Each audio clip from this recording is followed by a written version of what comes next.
Have you ever found yourself leaving a Sunday service, maybe even one of my sermons, and you say, what does that mean for my life? What do I do now?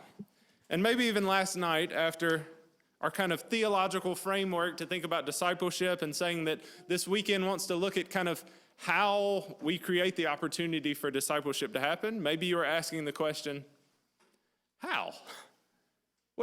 How do we do that? And so I want to look at a few things for us as we think about how do we integrate mixing our faith with our daily life? How does it become part of our daily life? And so if I could give you the big idea, I'll try not to talk too much because I want this to be more time for discussion for us. But if I could give the big idea of this whole section here, is God made us for community, for our good, and the growth of others. Ultimately, we are here on this earth for God and His glory, but the purpose of community for us is for our good and the growth of others. And specifically, I mean Christian community here. God made us for Christian community, for our good and the growth of others. And I want to just think just briefly about Galatians 6, 1 through 3. And it says, "Brethren, even if anyone is caught in any trespass, you who are spiritual, restore such a one in a spirit of gentleness, each one looking to yourself, so that you too will not be tempted. Bear one another's burdens, and thereby fulfill the law of Christ. For if anyone thinks he is something, when he is nothing, he deceives himself." Okay, so why did I choose this relatively obscure passage to talk about community? Well, a couple of things are present in this passage. It's talking about sin, trespasses, failures. It says, when others fail, it says, the believers, help them, encourage them, be there with them, while at the same time guarding your own heart that you may not also fall into sin. And it says, bear one another's burdens. Unfortunately, oftentimes we don't think about Christian community as bearing one another's burdens. We think about it as something we do. We get together and we have church. But all too often we fail to actually be the church. To be the church is, the Bible tells us that we as individuals make up the church, and we are then to bear one another's burdens. And why do I say that? What does this mean now as we think about integrating our faith into our daily lives? Well, the first and biggest thing with this is you just got to invite people in. And you may think, okay, that sounds rather simple. Well, I hope that at the end of this weekend, you may say, a lot of this didn't seem terribly hard. You know, I had talked about this weekend with the council, I want to share kind of a 5-year vision for our church. And you may leave this weekend and say, that's a rather simple 5-year vision.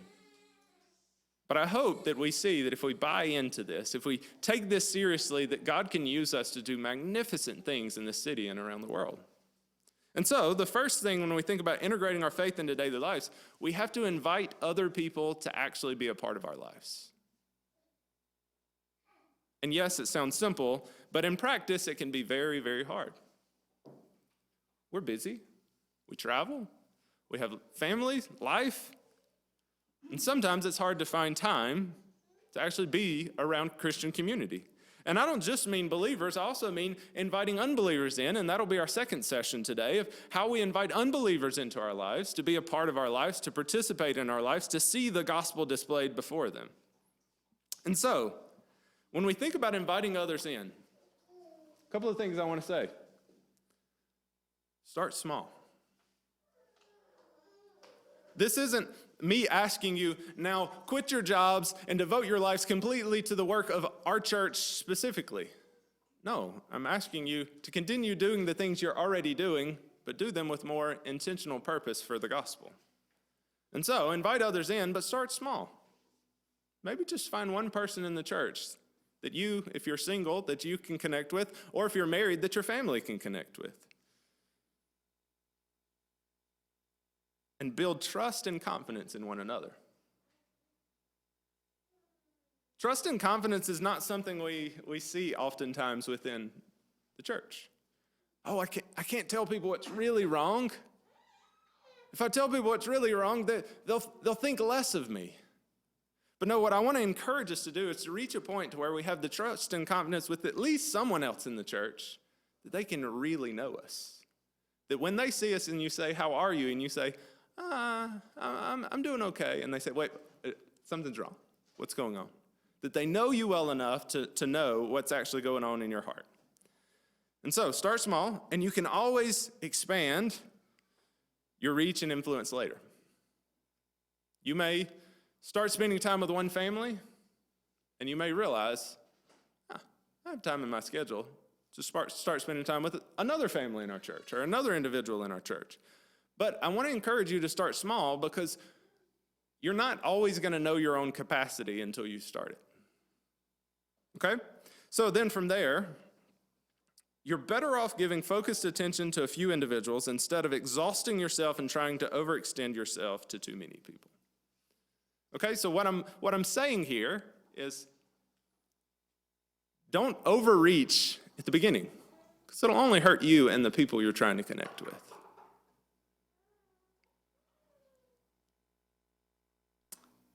And so often,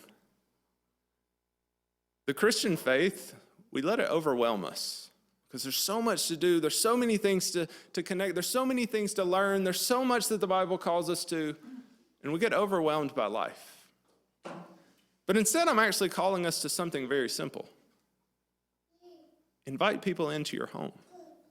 Invite people into your life. Invite people into the good times and the bad times and the happy times and the sad times. But also, at the same time, understanding you have a limit. And it may take some of you some time to learn what that limit is. And one thing I want to just say in a note here, if you overextend yourself, you may give people some attention. But in most cases, that attention will not be adequate. It will not be sufficient to build true community and trust. So what I'm saying here is be careful, because you may say, oh, but there's so many more people that want my attention. And you try to spend your time with 30 people, and you end up just having, at best, a surface level relationship with everyone. But what I'm challenging us to is true Christian connection. That we get to know people, that they know us. Not just in a surface level way, but they know our strengths, our weaknesses, our sin struggles, the things that are going on in our lives. True community. And so, as I alluded to this last night, but this is where true discipleship will begin. Because when you let people in, you then begin to ask questions. If Frank and I spend time together regularly, eventually I'm going to say, hey, Frank, I've noticed this about you. How did you reach that point in your faith to where this becomes just a normal commonplace? It may be that, I share a prayer request, and the way he responds and the way he prays for that and the way he follows up, and I say, what is it about your prayer life? Can you teach me that? Or it may be the other way around, where Frank then says, hey, Nick, I've noticed this in your life. Or it may even be that Frank comes to me and says, hey, we've spent a lot of time together, and now I've noticed you struggle with this issue. Can I hold you accountable on that? But the truth is, most of that will never happen unless we actually let people in behind the doors of our hearts. And yes, it's a bit scary. Yes, it's a bit difficult. Yes, sometimes putting yourself out there like that can be, it's an act of trust and faith. And the truth is, when you deal with people, sometimes people will fail you and hurt you. But that doesn't change the biblical calling towards community, bearing one another's burdens. And so I want to encourage us then to live life together like an extended family. Go on to the next one, Zlatko. Like an extended family, much more than just a Sunday service or a Tuesday study. Invite others to be part of the most difficult and the most exciting times in your life. Sometimes when we're excited, we're happy to tell people, guess what happened? I got the promotion. But do you call those same people when you lose the job? When the death in the family happens? When things in your marriage are going wrong and nothing seems to make sense? Do you invite people into the hurt as well as the celebration? And then I want to encourage us, and this is a small note but an important one, include other Christians in major decisions. I can't tell you how many times I've seen from friends of mine in the States and all around the world that make poor decisions because they decided something on their own without even asking the advice of Christian brothers and sisters. If you say, I think I'm supposed to marry this girl, ask somebody that knows you. Is this wise?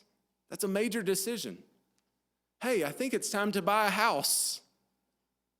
Ask somebody, and I'm not saying talk to me, but find people in the church that you can connect with in significant ways, because the truth is, wise counsel helps. And the truth is, there are people in our church that have expertise in different things that I'll never have.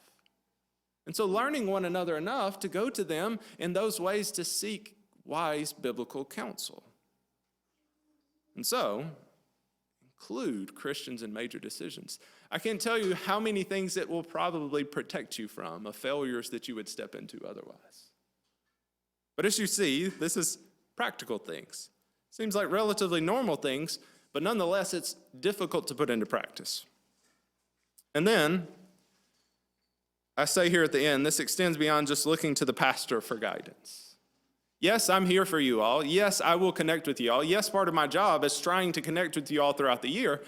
But the truth is, I can't fully extend myself to know all of you the way that you really need to be known.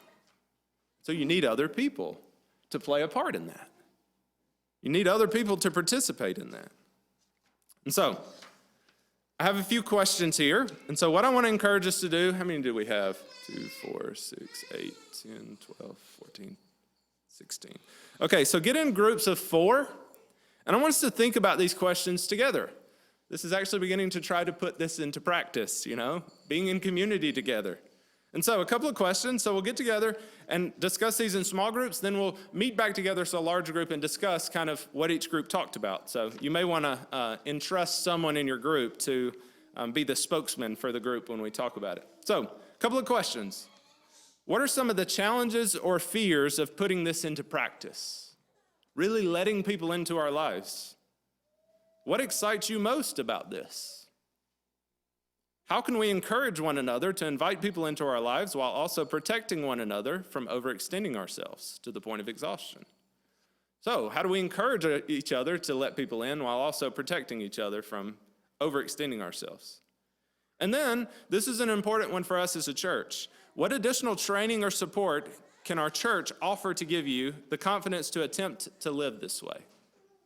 Okay, so I talked about last night, this is not the content of discipleship.